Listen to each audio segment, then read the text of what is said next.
Amis de la revue de presse, bonjour. L'actualité diplomatique domine les parutions de ce lundi. Les expulsions croisées de personnel diplomatique ravivent les tensions entre le Bénin et le Niger. La cloche évoque une nouvelle crise qui envermine davantage des relations déjà fragiles. Bénin-Niger. La tension monte à nouveau, titre de son côté Matin Libre. Selon le Télégramme, l'ambassade du Bénin au Niger ferme ses portes dès ce lundi 5 janvier. Sur le terrain politique et électoral, le Télégramme rapporte une actualité majeure liée aux élections communales de 2026 en relayant les messages des partis politiques autour des thèmes transport et mobilité urbaine, police de proximité. De son côté, Palmarès informe que dans le cadre de la campagne médiatique du double scrutin législatif et communal, 3 partis politiques en lice pour les communales ont déjà livré leur message. Dans la même édition, le quotidien souligne que la RAC a déploré l'absence d'orateurs des partis BR et FCBE sur 7 radiodiffusions lors des enregistrements des débats de la campagne médiatique officielle, invitant à lire l'intégralité du communiqué. Toujours au chapitre électoral, le Soleil Bénin Info annonce que la Sénat a réceptionné un important lot de matériel électoraux, renforçant ainsi les préparatifs du scrutin.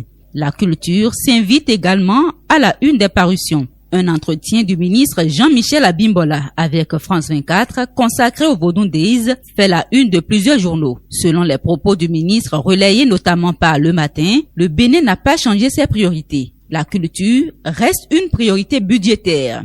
Diakpata revient sur le festival Vodun Days et rappelle que les journées des 8 et 9 janvier 2026 sont déclarées chômées, fériées et payées sur toute l'étendue du territoire. Le même journal informe par ailleurs que les résultats du test de recrutement des AME primaires 2025 sont déjà disponibles. Sur le plan économique et social, Fraternité publie une enquête sur la délocalisation du marché d'Antokpa, donnant la parole aux usagers qui livrent leurs confidences avant la relocalisation.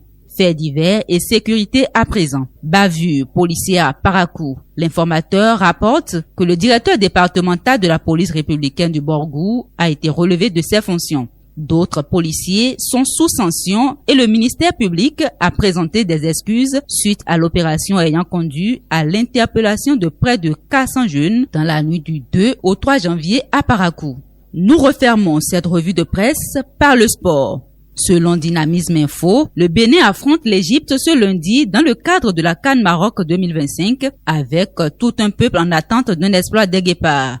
8e de finale de la CAN Maroc 2025, un autre miracle est-il encore possible pour les Guépards? S'est interrogé à Jaté News avant de rappeler qu'une prime de 196 millions de francs CFA est promise en cas de qualification.